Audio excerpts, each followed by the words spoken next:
ये घुटने दो हड्डियों से बनता है, एक होता है फीमर और नीचे की हड्डी होती है टिबिया, और उसके बीच में जो एक स्ट्रक्चर होता है उसे कहते हैं कार्टिलेज, जिसे घुटने की गादी भी कहा जाता है, घुटने का गूदा भी कहा जाता है।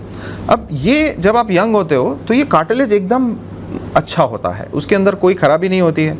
जब भी आप पैर मोड़ते हो, सीधा करते हो, जब आप इसके ऊपर चलते हो, जंप कर, घुटने में कोई पेन नहीं होता है, कोई तकलीफ नहीं होती है। जब किसी की उम्र 40-45 के आसपास पहुंचने लगती है तो फिर ये जो कार्टिलेज है, ये जो गादी है घुटने की, उसके अंदर थोड़ी खराबी होने लगती है। जैसे आप ये मॉडल में देख रहे हैं, तो इसके अंदर थोड़ा थोड़ा वेयर एंड टेयर होना शुरू हो जाता है। ये जो कार्टिलेज है उसके अंदर वेयर एंड टेयर होने लगता है, इसे कहते हैं early osteoarthritis. This is stage 1 osteoarthritis. जब ये आर्थराइटिस इसके आगे वाले लेवल पर पहुंचता है, थोड़ा आगे बढ़ता है, तो ये जो आर्थराइटिस है वो बढ़ के मॉडरेट ऑस्टियोआर्थराइटिस में कन्वर्ट हो जाता है, जिसे स्टेज 2 एंड स्टेज 3 आर्थराइटिस कहा जाता है।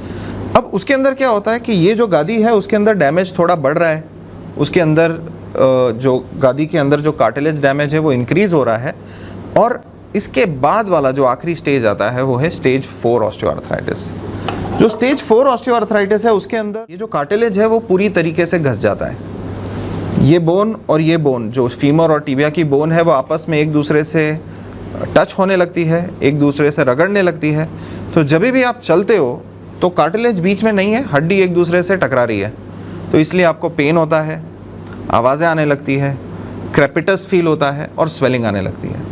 This is stage 4 osteoarthritis. तो ये ग्रेड्स ऑफ ऑस्टियोआर्थराइटिस है। It starts from early osteoarthritis and goes all the way to severe osteoarthritis. Treatment भी ग्रेड पर डिपेंड करता है कि कौन सा ग्रेड में आपका आर्थराइटिस है।